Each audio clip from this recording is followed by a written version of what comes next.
Today is May 20th, 2025. It's 11 a.m. I'm going to call this meeting to order. The first item is the approval of the agenda. The proposed agenda has been distributed. Before seeking the task force approval, I am requesting a minor adjustment. And that minor adjustment is that we have Dr. Garrett from Metalworks, who will be doing an extensive presentation. And I am requesting that Dr. Garrett be allowed to do his presentation after the approval of the minutes. Does anyone have any objection to this minor change? Nope. Are there any additions, deletions, or changes to the proposed agenda? Hearing no objections, the agenda will be adopted by unanimous consent. Next item of the agenda is the approval of the minutes. The minutes of the previous meeting have been distributed to the task force. Are there any corrections to the minutes? Can I just ask, you said they were distributed. Did it come from you just so I can find them quickly? Yes, they did. Okay, let me go look. Thank you. Not a problem. And if you can't find them for some reason, I'll be happy to resend them to you. And Mr. Hatch, I didn't receive the agenda or the minutes, so I'd like to abstain today. Hey, I'm so sorry. Got your email yesterday. I'll make sure that you also receive the minutes as well, okay? So Great, thank you. I appreciate it. Ms. Kellum, can you take a note of that, please, that we make sure that Ms. Brown from NDH receives the minutes as well as the agenda.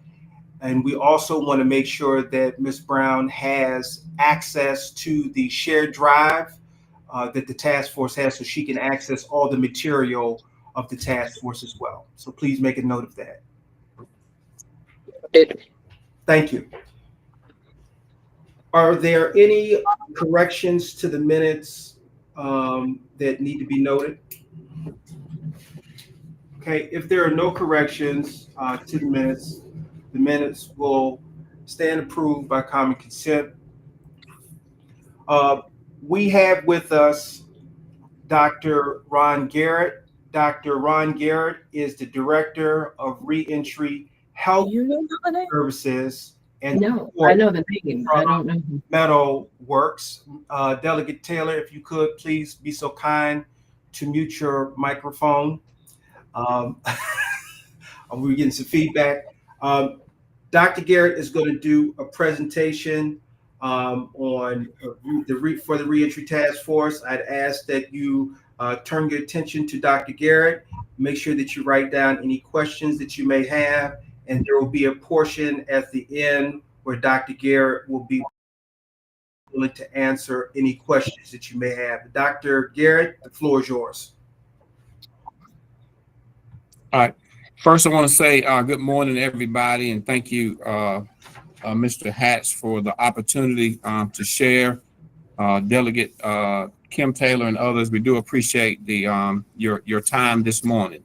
I'm gonna try to be brief, but I want to be concise as well. So with that said, just a little bit about my background for those that may not know. I served 20 years in the Georgia Department of Corrections. While during that season, I was able to earn a bachelor's degree in 2003, a master's in 2009, and a doctorate in 2012. My purpose for spending 15 of my 20 years of incarceration getting educated was because I wanted to get out and be in the community and be an impact or a conduit for other returning citizens coming home from incarceration to make sure, to the best of our ability, that they were equipped with the tools and the resources necessary to equip them for a successful reintegration into the community. So with that said, one of the things that we were able to work on in the Georgia system is a reentry unit called the Faith and Character-Based Dorm, which is a reentry program that is now 18 facilities in the Georgia system have one of these units. In 2011, we repurposed a 400-bed prison to become Georgia's first faith and character-based reentry prison. There have now been 5 evidence-based prisons opened in Georgia on that model. So with that said, I first want to turn our attention to a proposal to expand, if you would, the reentry division of DPSCS. And if we would, Mr. Hatch, that first PowerPoint. Is this the correct PowerPoint? I just want to make sure. Slide 1, please. Yeah. Let me do a slideshow first. Okay. I think we missed one slide. Here we go. Okay. Next slide. So we're looking at implementing a 21st century reentry model here in the Maryland Department of Public Safety and Correctional Services. Slide 2. In doing so, we will be enhancing the workforce development and therapeutic communities and the wraparound support necessary for incarcerated individuals to have a successful reintegration into the community. Slide 3. The executive summary of this proposal. This proposal introduces a modernized evidence-based reentry framework within DPSCS that leverages existing reentry staff expertise while incorporating therapeutic communities, or better known as faith and character-based reentry units based on the Georgia model. The goal is to reduce recidivism, promote personal transformation, and empower justice-impacted individuals with sustainable career pathways. We may not, as the Reentry Task Force, be able to develop a model that will ensure that no one ever commits that first crime that leads to incarceration. But I know for a fact that we can impact the number of people who come back to prison. Recidivism is something that we have a direct impact on, and that is what this whole reentry model is catered towards. Next slide, please. Our goals and objectives are going to be to expand therapeutic community models after Georgia's faith and character-based reentry units, enhance workforce development programs, including entrepreneurship and mentorship. I know that many of you have heard a lot of instruction or conversation around equipping returning citizens to be entrepreneurs. I love the model. My only issue with it is there are numerous returning citizens released to the communities who go through entrepreneur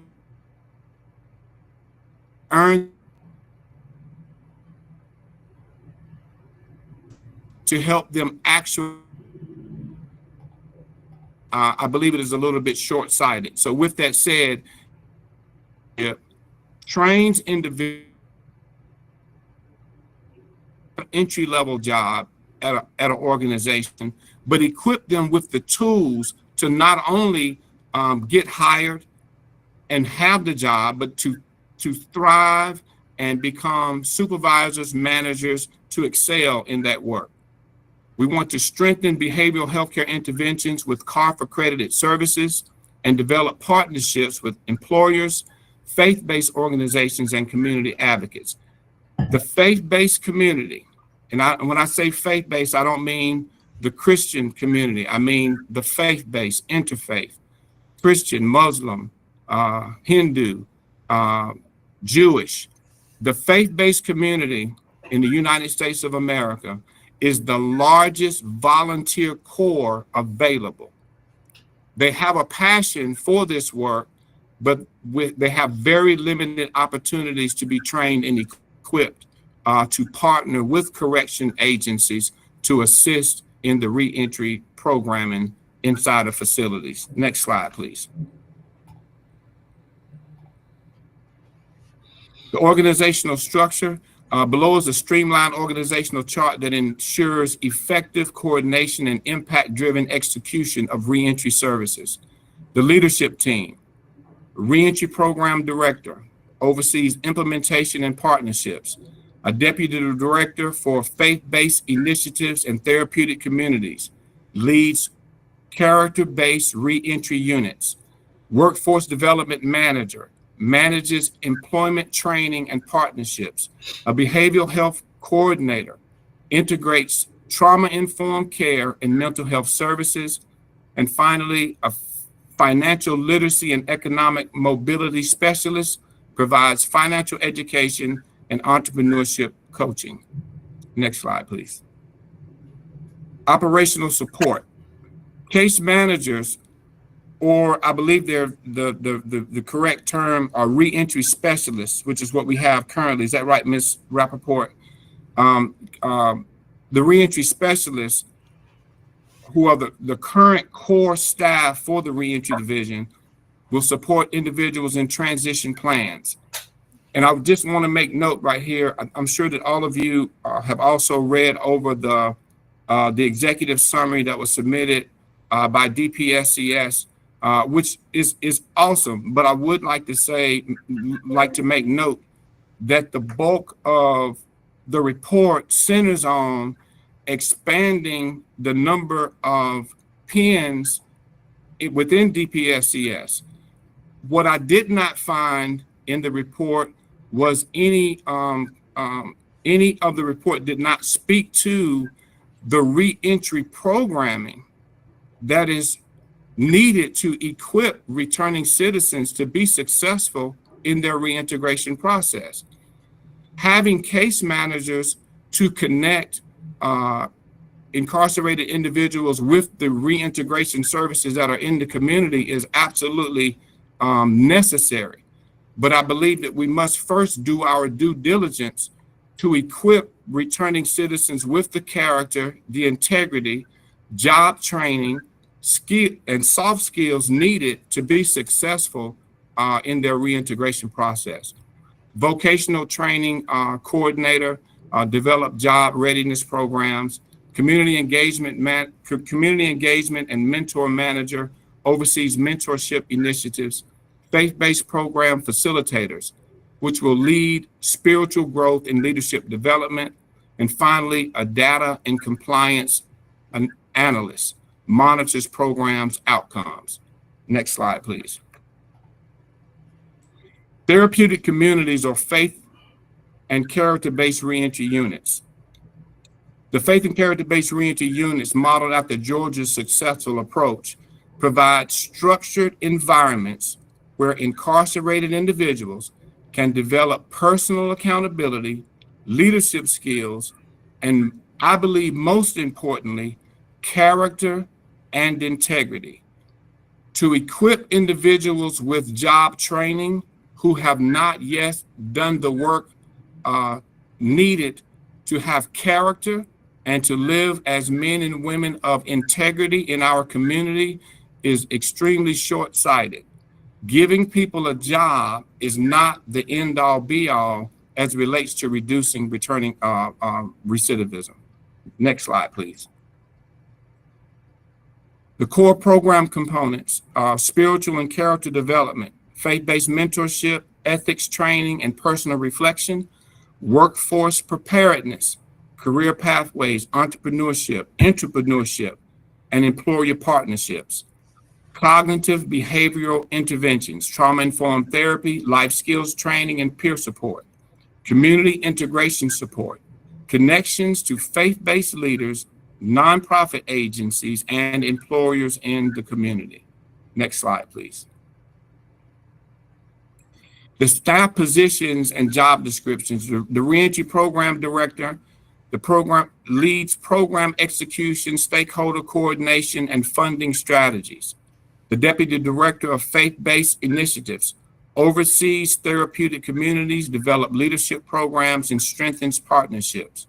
Workforce Development Manager designs employment training, facilitates job placement, and builds employer networks. Behavioral Health Coordinator provides trauma-informed care, substance recovery support, and mental health interventions. Financial Literacy Specialist offers budgeting, credit management, and entrepreneurship training. Mentorship Manager manages faith-based mentorship, peer leadership programs, and reentry coaching. Case managers, or our existing reentry specialists, assist individualized transition plans, housing referrals, and employment readiness. Next slide. The budget estimate, which is always the fun part. Isn't that right, Ms. Rappaport? That's right. The estimated budget ensures sustainability while leveraging state funding, grants, and private sector contributions. Staff salaries and training, 2.5 million. Behavioral health services, and we're talking about, I know there's already 2 behavioral health services contracts that are in place. We're speaking specifically to behavioral health care services being delivered to the incarcerated individuals during those last 12 to 18 months of incarceration. Employment and entrepreneurship programs, technology and data systems, community partnerships and outreach, and a total estimated budget of $5.7 million. Next slide, please. The implementation plan. Phase 1, assessment and alignment. We would conduct stakeholder consultations with existing reentry staff, correctional officials, and community leaders. Phase 2, program development and pilot launch. Train staff in entrepreneurship education, financial literacy, and trauma-informed care. Launch a pilot program at 1 correctional facility. Phase 3, expansion and continuous improvement. Scale successful model statewide, monitor recidivism rates, employment outcomes, and participant feedback. Next slide, please. An evidence-based approach to reentry services.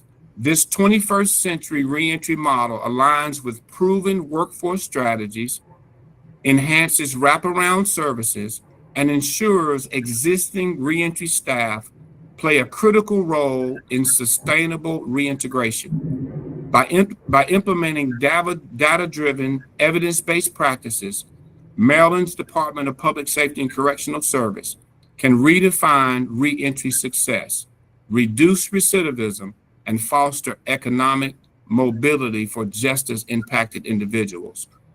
And that last thing, independent evaluation by the Lived Experience Committee.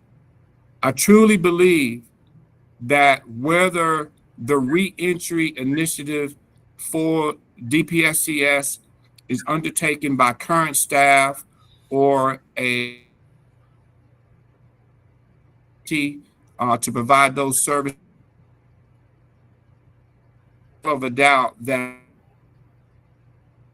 charged with it, if it be the DPSCS staff alone, then there has to be independent oversight so that we are sure that we have accountability. It is not necessarily a best practice for any organization to evaluate itself and report out the outcomes. It needs to be an independent evaluation. I think it would be great to have the Lived Experience Committee to have a great part of that process. Now, this is just an overview of the structure or the restructuring, if you would, of the current reentry division for Maryland's Department of Public Safety and Correctional Services. And again, this is based on the model implemented during the Deal administration when he was governor. Governor Deal in Georgia implemented one of the most historic initiatives ever undertaken by a governor before or since, as it relates to reducing recidivism in the Georgia Department of Corrections. And he did so by creating what was called the Governor's Office of Transition, Support, and Reentry. He created a cabinet, an executive level office to oversee the reentry services and reintegration programming of the inmates who are being released from the Georgia Department of Corrections. I want to now look at something a little bit more specific, and that is what I believe is the key to reducing recidivism. It's not so much the organizational structure and having the additional staff, but the programming that the incarcerated individuals will have access to is absolutely critical. There's a number of other lived experience committee members on this call this morning who can remember being incarcerated without any access. I'm not talking about what's written in the literature or what's on the website. I'll call you back. I'm talking about I'll call you. actually having access to a holistic approach around engaging incarcerated individuals in reentry services to equip them with the soft skills needed to come back to the community and successfully reintegrate and become tax-paying citizens, men and women who are living a life of character and integrity. Without character and integrity, we could give every returning citizen a house, a car, and $100,000 job, and it still wouldn't do any good if the core of the individual has not been impacted.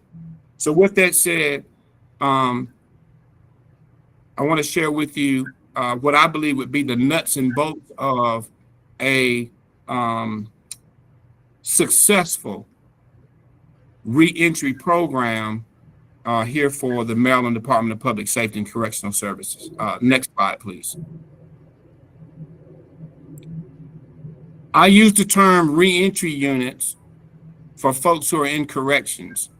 Anyone on the call who is from the behavioral health space, like Ms. Rappaport, would more so recognize the term therapeutic communities. Next slide. Next slide, please. Our vision for the therapeutic, and let me back up before when I talk about this model, this is not something that we are asking to be attempted.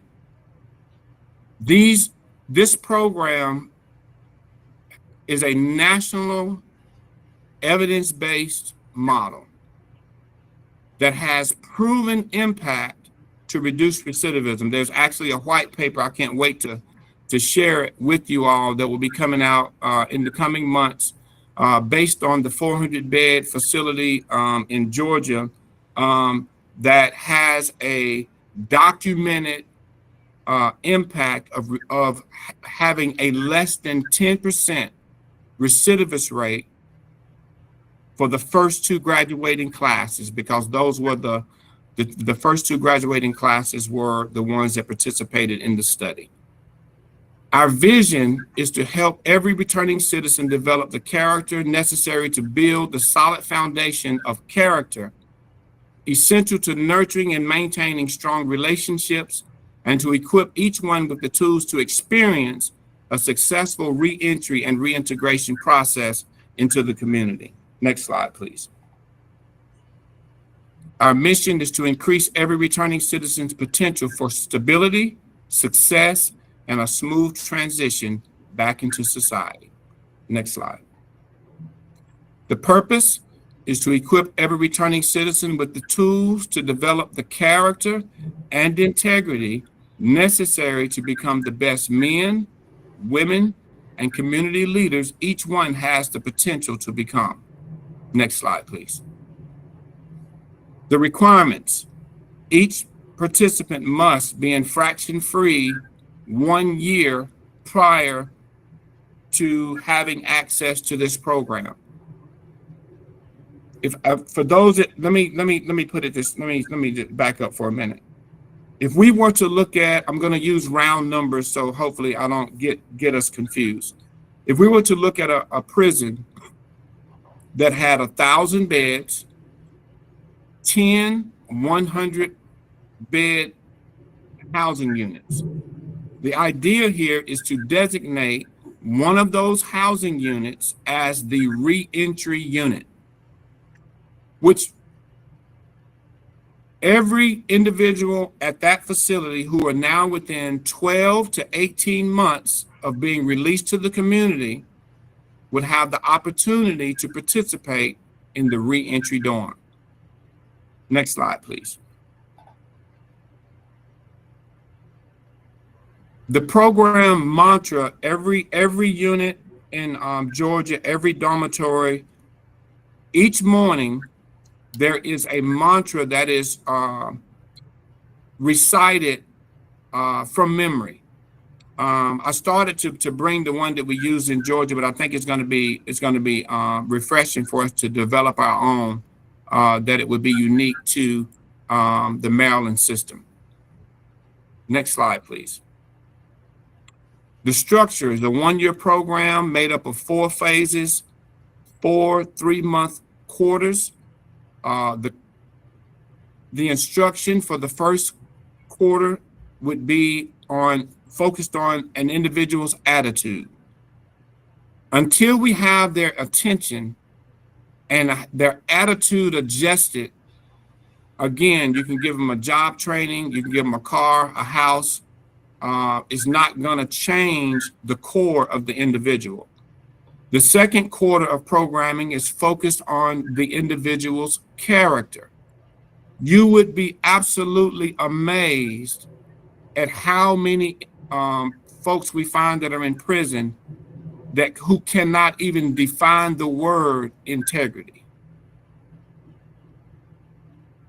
who have no sense of what responsibility is, honesty, the core characteristics that make up model citizens. The third phase of the program focuses on relationships, positive relationships, and building and sustaining those relationships. And then lastly, on reentry. Next slide, please. The core events are Family Day, Education Day, and graduation. Why are these important? Family Day, for the individuals that are in this reentry phase, is extremely important. The way that we have it designed is to allow the incarcerated individuals in the program to come into the facility and spend the day with their loved one, whether it be in the gymnasium or on the recreation yard, depending on the makeup of. If you could imagine, that's for a minute, and imagine being at what the Family Day symbols. Next would be Education Day, and these events take place 6 months apart, so that there are 2 major events that each one of the participants in the program get to participate in each year. It's important.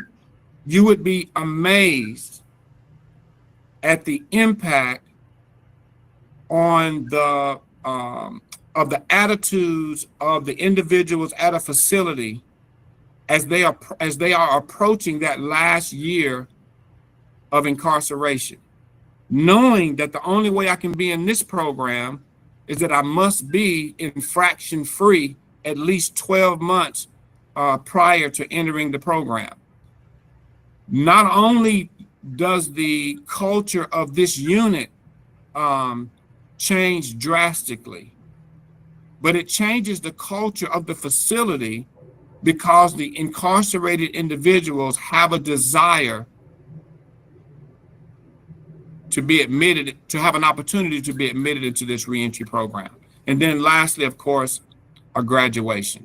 Next slide. I want to back up one slide for me. I'm sorry. Sorry about that. Education Day. If you could imagine going to a resource fair, this is most of our incarcerated individuals who still have family that are willing to, drive 3 hours, go through, security, go through all of what you have to deal with to come into a prison to visit their loved one. Many of them have already been through this process more than once. Their loved one has told them more than once that if you just give me a chance, I'm going to do the right thing this time. What Education Day does, it allows the family to come in and be intimately acquainted with the programming that their loved one is engaged in. Every class that's represented, every core class, every elective, there is a resource table, and the families go to each one of those resource tables and they get a brief overview of the programming that takes place in that class. And it gives the family a whole nother perspective as to how their loved one is doing their time, at least this time while they're incarcerated. And it gets the family who we need to also buy into their reintegration process as well. And then, of course, graduation. Next slide, please. This is just a graphic that we use, and as you can see, we call it the pathway to destiny, the reentry phase model. The first quarter, the classes, cognitive behavioral therapy classes are focused on adjusting the incarcerated individual's attitude.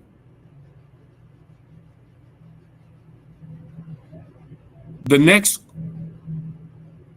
phase of the program, the instruction, the core classes are focused on character development and problem solving. The third phase is focused on building healthy relationships. And then lastly, reentry, career centers, introduction to computers, reentry soft skills.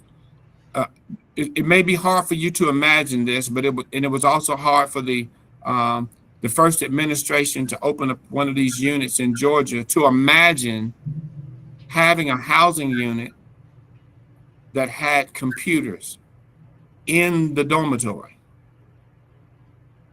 In fact, every component of this program takes place inside of the housing unit. The classes are not taught by staff from the prison. The classes are not taught by outside volunteers. There are some electives are taught by volunteers, but the core of this program is led by and facilitated by the incarcerated individuals. Believe it or not, the Maryland Department of Public Safety has more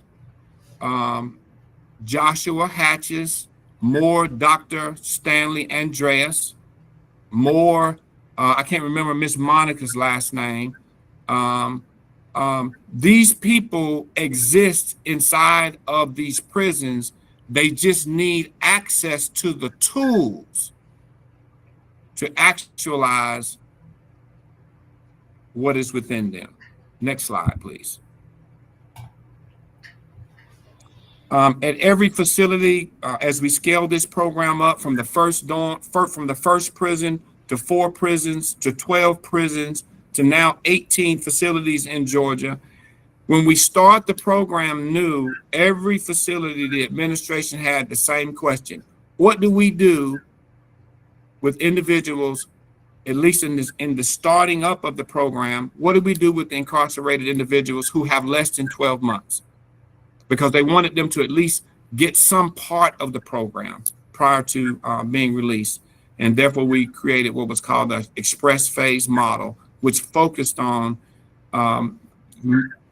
a schedule that will allow individuals who had 90 days or less to at least have access to the core components of the program.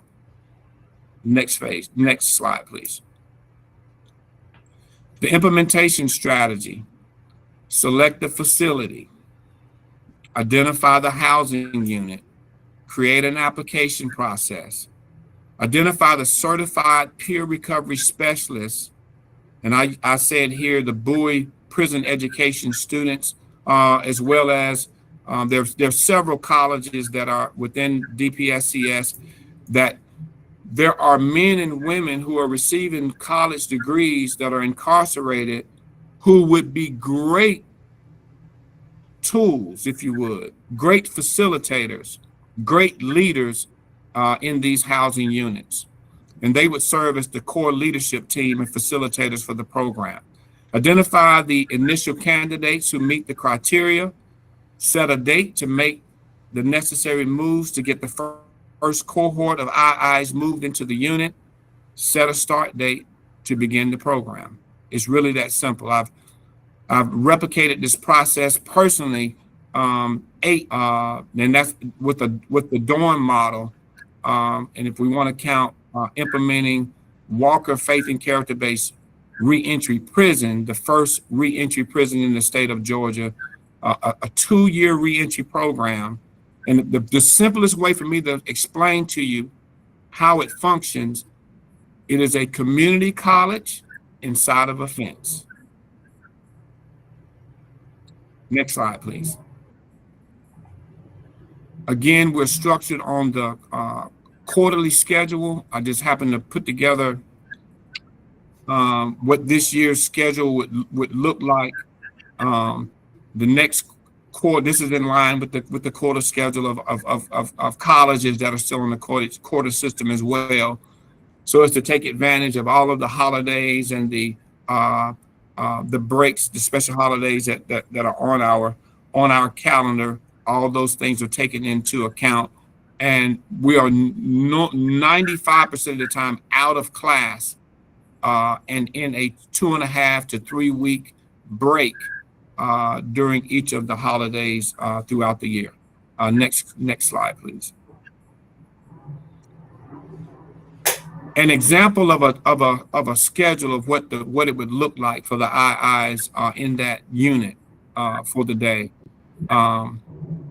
Many of you are really familiar with an organization called Living up in Hagerstown. They are doing some absolutely phenomenal work in Hagerstown. I would say that the only thing missing for them to even have greater success is for their program to be included in a reentry housing model, where the entirety of everyone living in that dormitory, everybody's going home within the next 12 to 18 months. Everyone is working on having the proper attitude and skills needed to be successful in these that are individual leaving the general population. They actually make the comment, it feels like I'm walking out of prison into freedom. Job clubs, financial literacy. Many of you may be familiar with MTRIM, which is a evidence-based, recovery-based model. WTRIM, and for the ladies that are on the unit, of the 18 prisons in Georgia that have a faith-based reentry unit, 4 of them are women's facilities. I use a lot of male terminology when I'm describing this, but please understand that the dynamics of the program have been adjusted to have the program function at facilities that house women as well. Next slide, please. This happens to be, and I said functioning like a community college. At the end of each quarter, participants were given transcript, the same as you have access to when you had one of the most memorable stories from my time serving in leadership Walker was having a individual to be released, to graduate the program, be released to the community, and about 3 years later, follow up with the administration because he had lost his transcript. The reason he needed his transcript, he was applying for a promotion on his job, and he had to demonstrate that he had some leadership training. And this particular brother had taken about 4 classes. I don't know if any of you all who may be familiar with Dr. John Maxwell, one of the most amazing leadership gurus in my lifetime. That was a core component of the programming that was offered at Walker, and by the grace of God, he was actually he actually earned the promotion. Next slide, please. The benefits to the facility. This is always really, at the end of the day, the number one selling point, not necessarily the lives that are going to be impacted, but how does it impact the functioning of the facility and the security of the facility? Number one, a reduction in disciplinary reports, reduction in violence. The environment is conducive to training new officers. The core programming takes place within the unit. For those of you incarcerated before, you really understand the importance of that. Classes going on, education classes going on, GED classes going on. The incarcerated individuals have to leave their housing unit to go to another building, this education, the gymnasium, or the designated place on the facility, engage in the programming. A medical emergency, a physical altercation, and the most what most often happens, a staffing shortage. The first thing that's cut, the first thing that's stopped is the prison would call them extracurricular activities. But this allowed the whole rest of the prison can be on fire. It doesn't stop the day-to-day operations of the reentry unit, because again, the facilitators are the leaders of the unit, and they also are the teachers of the classes. An effective process to prepare returning citizens for release. Next slide, please. I'm not gonna, for time's sake, I'm not gonna get into the reintegration component. Focusing on what takes reentry. A lot of people, reentry, 2 very important words: integration. Reentry is only the programming that takes place inside of the fence. Reintegration, incarcerated individuals engage in once they are released to the community. So I'll hold up. I'll hold up there, Joshua. Okay, thank you very much for your outstanding presentation, and I do mean outstanding. I will turn it over for any questions that anyone may have. If you have a question, please feel free to utilize your hand feature, and I will definitely call on you. And the first question, the first hand that was raised was Mr. Melvin Wilson from Turnaround Tuesday. Mr. Wilson. Thank you, Mr. Chair. Good morning, everyone, again. And thank you, Dr. Garrett, for your presentation. Part of the problem, a lot of you cut off a lot of times on the presentation, so I missed some parts of it. Is it the plan that your plan is going to be put out for RFP, or is there already an organization, or is there someone that will implement this plan as proposed? Because there are a lot of organizations that are already doing similar work, similar to what you already have in place. I just want to know that, you know, we don't necessarily is plan that again, well, let's go out for bids. The idea is when we looked at the slide that had the schedule, there is opportunity as we're continuing to develop a seamless strategy for implementing this here in DPSCS. The lived experience community are made up of some amazing formerly incarcerated, gifted people. And there are others in the community who have some really great programming that could be adapted to the reentry unit. When we look at 6 one-hour classes a day, 5 days a week, there's an opportunity for 30 different programs or classes to come to be a part of this unit. Does that make sense? As far as a RFP for a organization to come in and manage it, I don't know that there is another in the currently in our region that has actually implemented a therapeutic community with success. As I've stated to you, Reentry United, we've been doing this since about 2004 in the Georgia system, and we were blessed to be able to start. This is going to sound crazy, what I'm about to say, but the first unit, the training and the implementation of it, though I led it, I also had on a uniform with blue and white. I mean, a white uniform with blue stripes down the side. And so my point is, we would of course welcome, you know, the input and the collaboration from multiple other individuals to move forward with this initiative. Ms. Cobb, you're muted. Hi, Dr. Garrett. Thank you so much.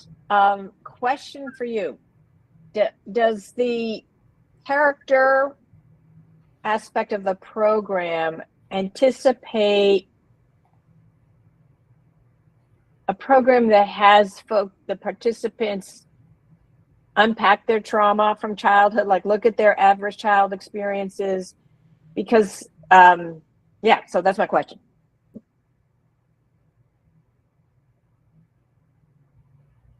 Ms. Cobb, I do apologize. I had somebody walk into my office. I do apologize. Can you say that question for me one more time? Sorry about that. So I'm aware of a couple programs, one in California called Guiding Rage into Power, and another one called the Compassion Prison Project. And I'm wondering if your character program uses some of what they use, which is really unpacking childhood trauma, understanding their adverse child experiences, and really helping them work through that while they're still incarcerated, as opposed to trying to do it after they get out. Absolutely, and there's one of the classes is specifically focused on trauma-informed care. We do desire to employ trauma-informed therapy, but I'm going to even take you a step further. We've just recently been working with a gentleman out of Arizona, Dr. Holt. I think you might have. Did you go to his seminars and stuff in Baltimore? He has trauma-informed care is amazing, and it has done a lot for us. Yeah. But what we need to do now that we're informed, what do we do now? So now we're working with from the standpoint of trauma resilience, if that makes sense. Yes. So we will absolutely. Great, thank you. Mr. Perkins Cohen. Thank you so much, Dr. Garrett. Really appreciate your presentation, and it all sounds like it would be a huge benefit to Maryland. I guess my question is a little bit a variation of what Melvin was asking about. In your work in other places, assuming that this can go forward, it's still going to be a ton of work and it'll be difficult to be, to go as to do everything all at once, right? So how do you, or how have your experience in other places been able to take to utilize things that are already available, like Turnaround Tuesday that Melvin leads? I'm looking at Walter Simmons, who runs Prince George's County's local board. There are others on this call and others that aren't on this call. Mm-hmm. How have you all been able to sort of step in and coordinate where you don't need to do it yourself, and then do it yourself where there's a gap? How do you all sort of assess that? So one of the first things we would do is, once a facility is selected, a gap analysis would be step one, to see what pieces are already readily available. Because what we don't want to come in and uproot anything that is taking place. Like I said, Turnaround Tuesday, gatekeepers. There's a number of things that are already taking place in different parts of the DPSCS. What we're wanting to do is to basically bring the best of those worlds under one roof in a reentry unit. And I wish I could take a group of you. I wish I could take a group of you to visit a couple of the units in Georgia, and most specifically the lockless prison. In our third year at Walker,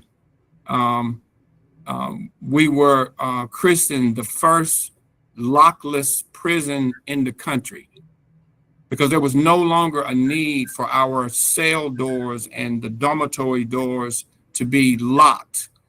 We were able to move freely throughout the facility, to go to the library, the gym, the recreation yard, the weight room, the chapel, the computer room, so on and so forth. Because again, the bottom line, the reason people end up in prison in the first place is a lack of integrity, a lack of character. And when we focus on developing and equipping individuals with those tools, we get successful tax-paying citizens back to the community. But we want to employ Prince George and the workforce development component. We can't. How many of you are familiar with something called the 8 dimensions of wellness? It is a SAMHSA-approved, evidence-based approach to behavioral health care. And I don't mean to be so long-winded, Mr. Cohen, but I'm just wanting to be clear that every positive tool that can be incorporated into this process, that's the goal.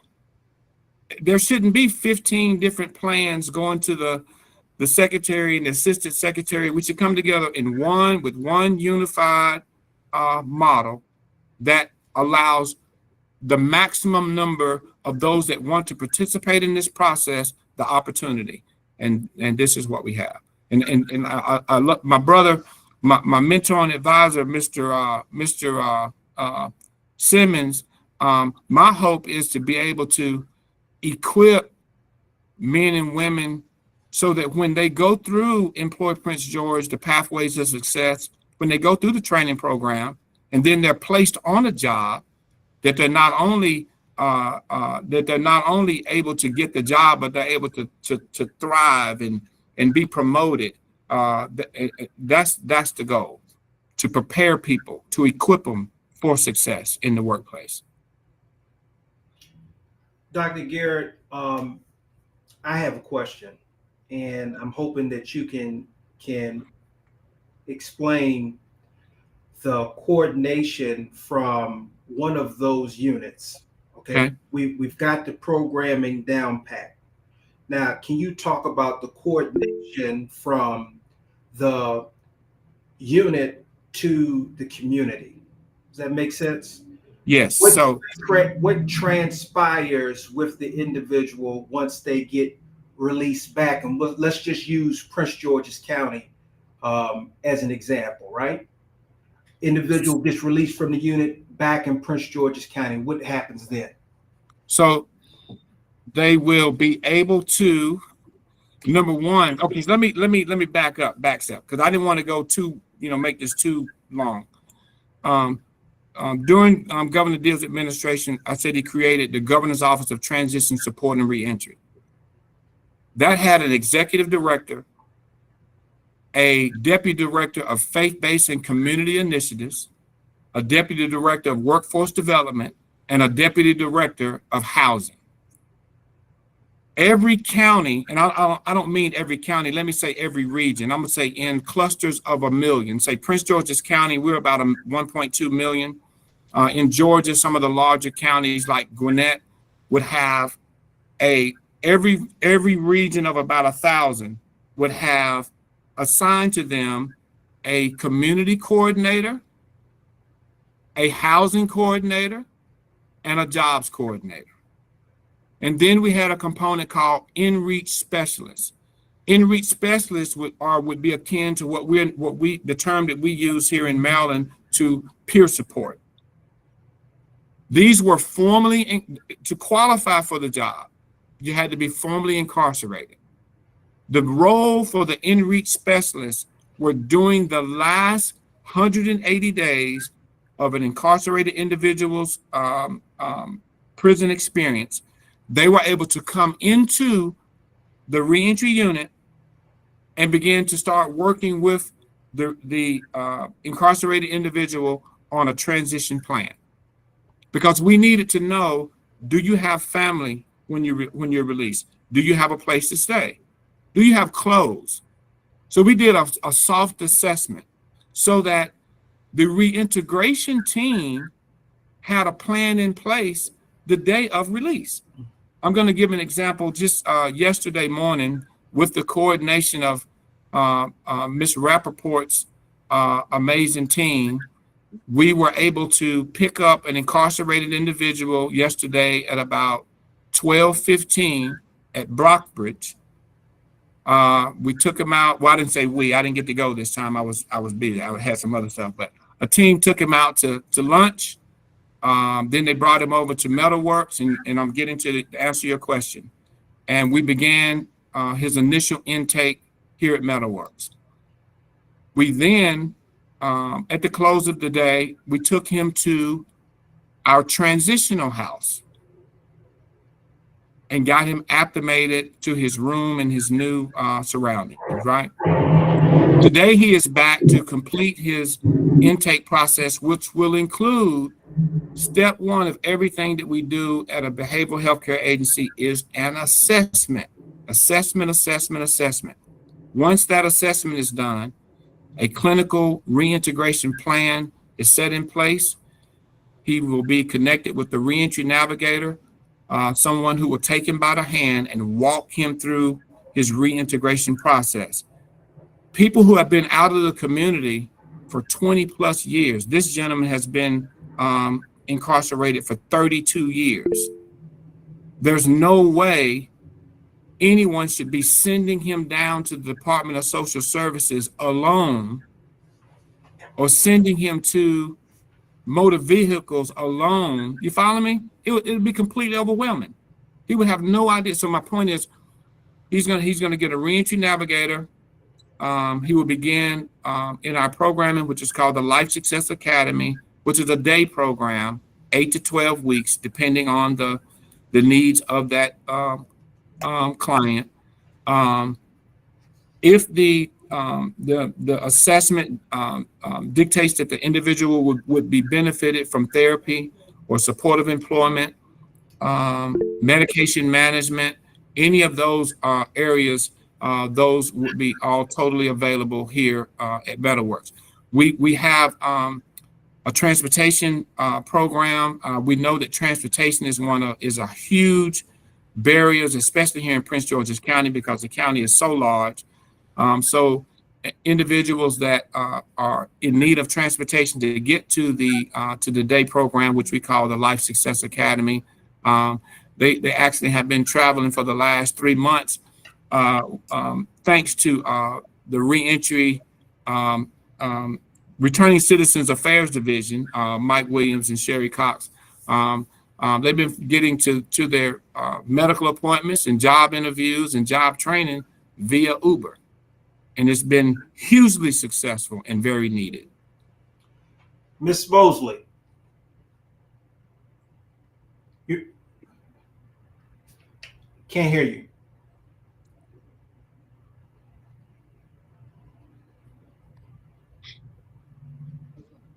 Can't hear you.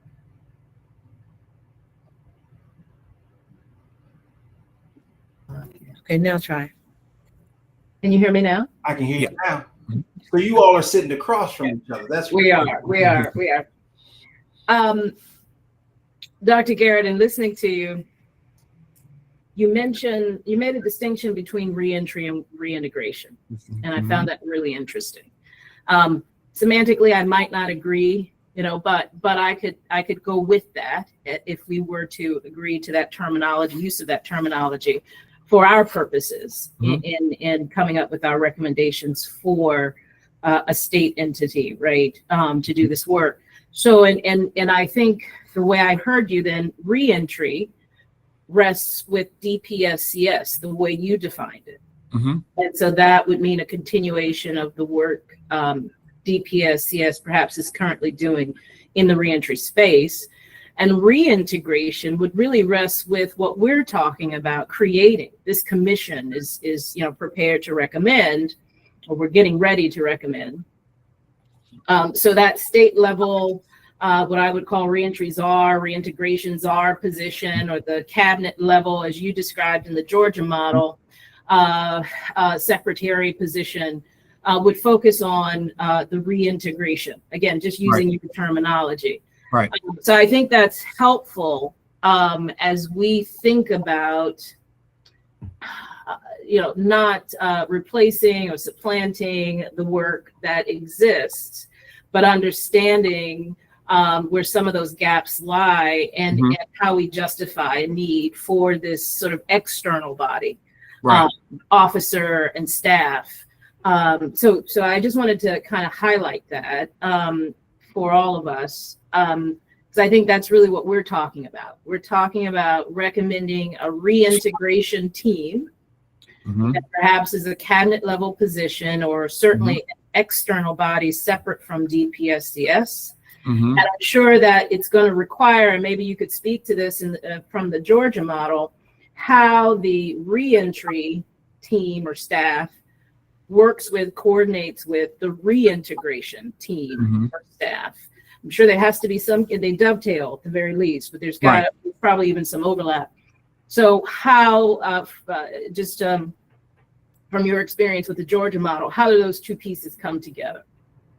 So, and thank you for that, LaShawn. And LaShawn is for those who do not know, absolute master mentor. One of the first persons that I really got connected with when as you can tell, I'm not from the DMV, North Carolina. My little accent probably gives me away. But as it relates to coalition building and what we're going to need when we talk about the reintegration piece and bringing the faith-based community, the employer community together, absolute invaluable resource. So with that said, being able to collaborate with, as I said, in Georgia, each region had a community coordinator. That's the lead person that oversaw all reintegration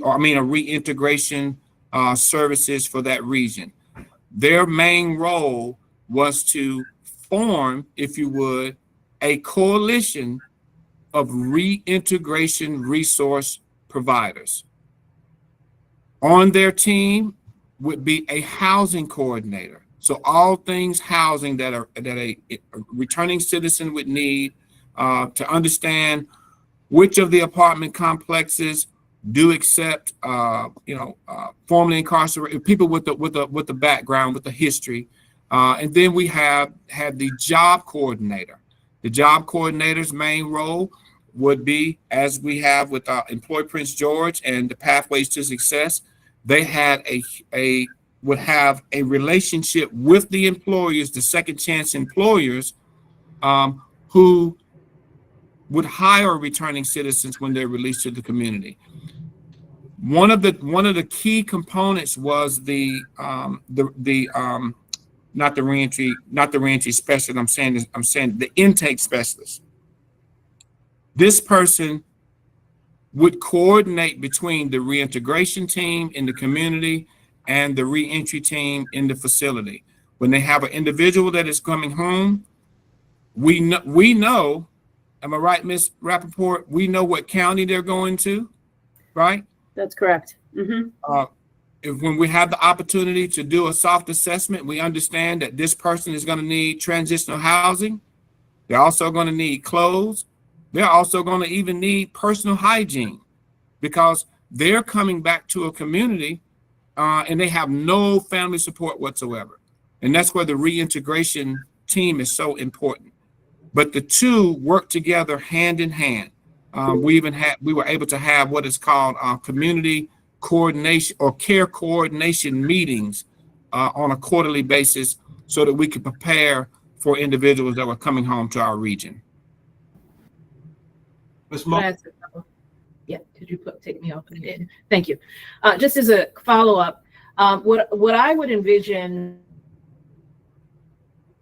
You're muted again, Delegate Taylor. Okay, what I would envision a state level reentry or reintegration officer to do, in my mind, it mirrored what the national reentries are. Right. Loudon first hold up his task for doing, which is coordinating resources across secretariats.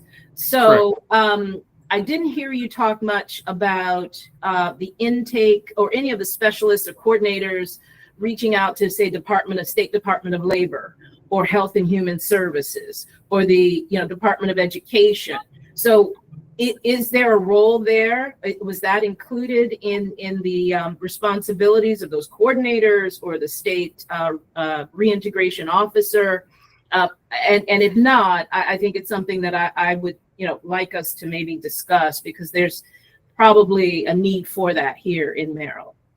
And I totally agree. And the answer is yes. Okay.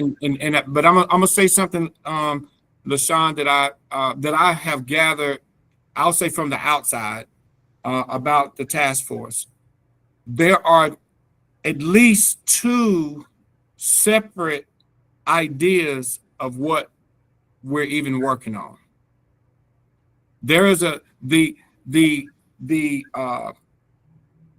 Governor's Office of Transition Support and Reentry that I described in Georgia is 95% focused on the reintegration piece. You with me? What my understanding of this particular task force is on developing, strengthening, and expanding the reentry services that are available inside the fence pre-release. In actuality, we need both. To be quite honest, there are regions in the country that have a very robust reentry programming inside of their state correctional agencies, but when the individuals are released to the community, there's a zero coordination. There are other regions of the country that have great reintegration resources, and I'm gonna use Prince George's County as being one of those. But the people that we're receiving from the Department of Corrections, they are not ready to engage in what is available for them at Employ Prince George, the Pathways to Success. The majority are not equipped. They've not dealt with the character issues that need to be addressed before a person goes on a work site. I would just say to you, Dr. Garrett, that the task force by name, by legislation, is the creation of a division of returning citizens and expanded reentry services. So you are looking at, or within and without. And truly, Gotcha.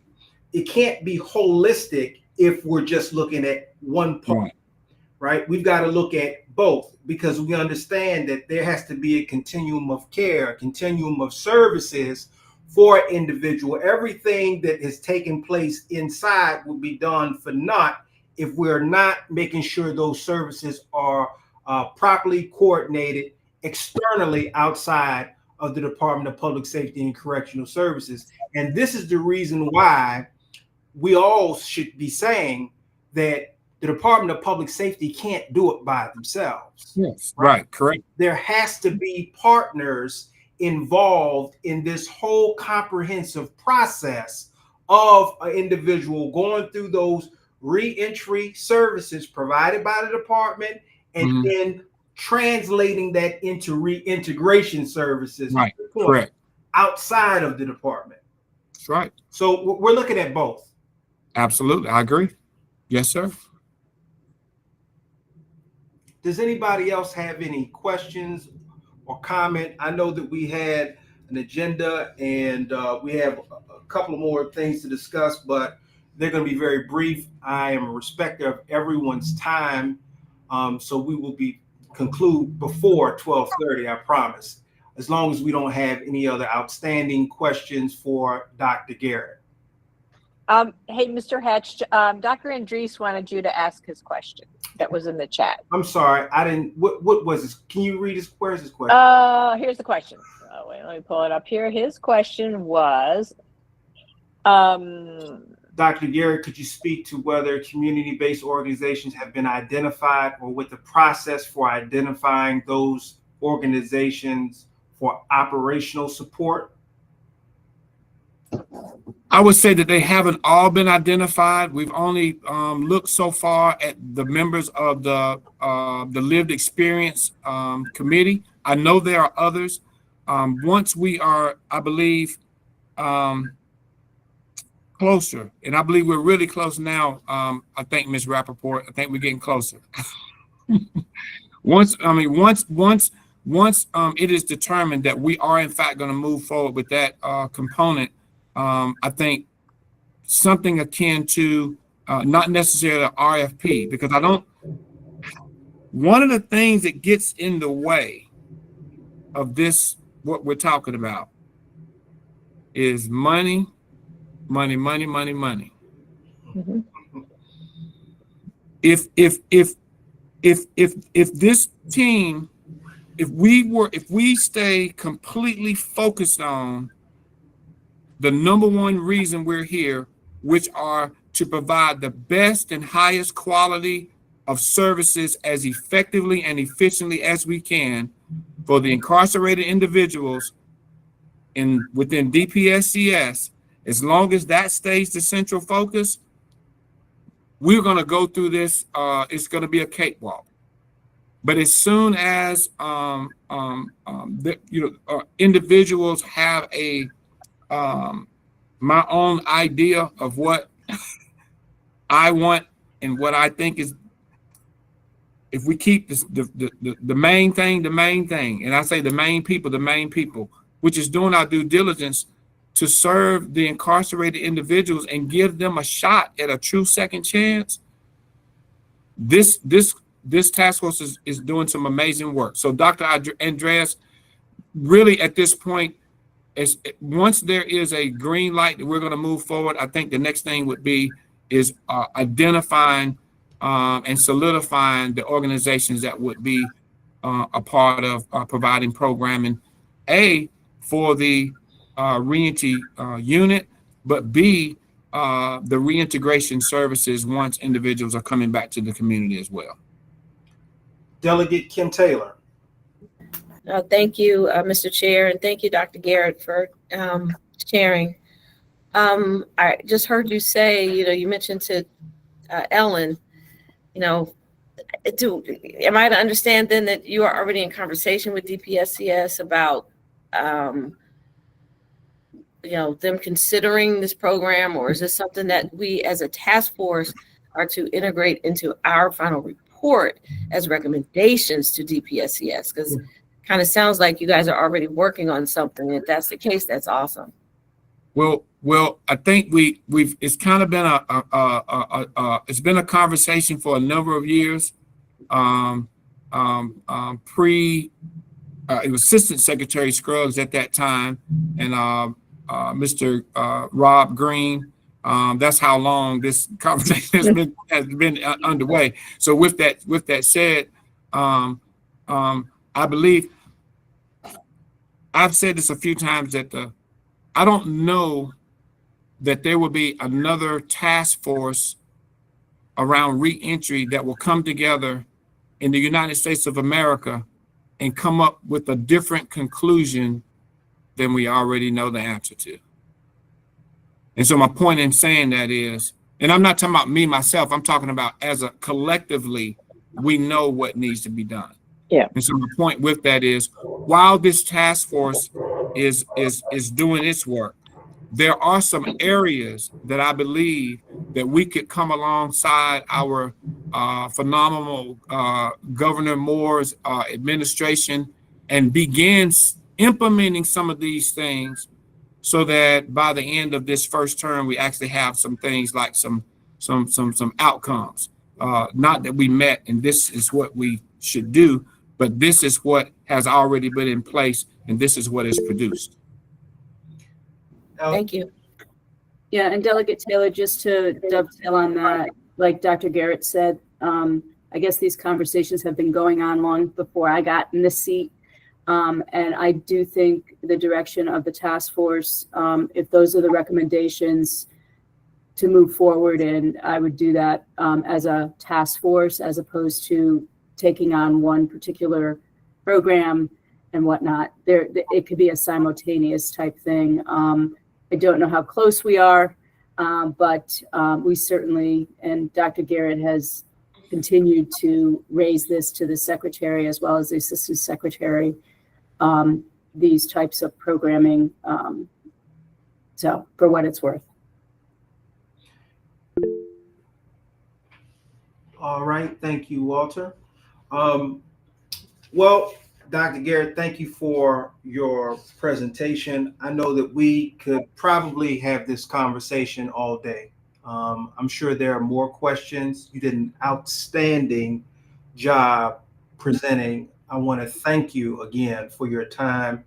I'm going to ask that you continue to join these meetings, continue to entertain these questions, because I feel like you're really knowledgeable, and I know the task force appreciates what you bring so far as actually having, the experience in Georgia.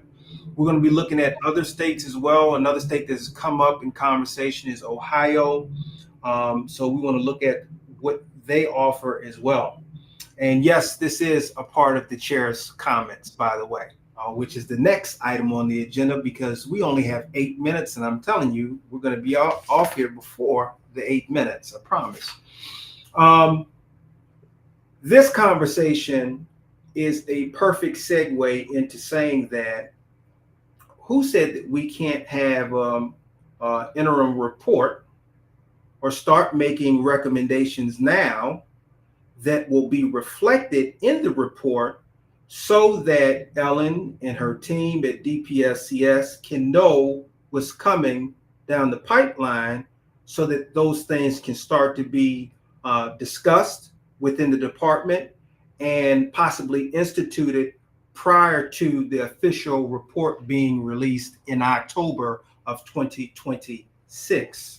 So with that being said, Ms. Cobb has created a sheet where subcommittee chairs that are making recommendations, the process will be that they will fill this sheet out, and put all the necessary information, and then towards the end of every agenda, when we come to the general meetings, subcommittee chairs will present the recommendation to the entire task force. Once those recommendations have been voted on and adopted, she will then have a shared drive folder with all of those recommendations that will be made up of the report. And we just had an executive committee meeting to discuss what the process will look like.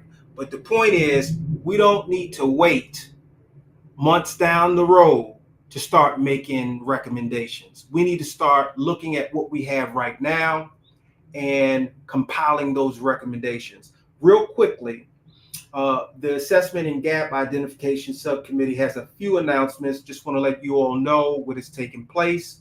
There was a meeting that took place with Dr. Bethea with Parole and Probation, April 18th. It was an outstanding meeting.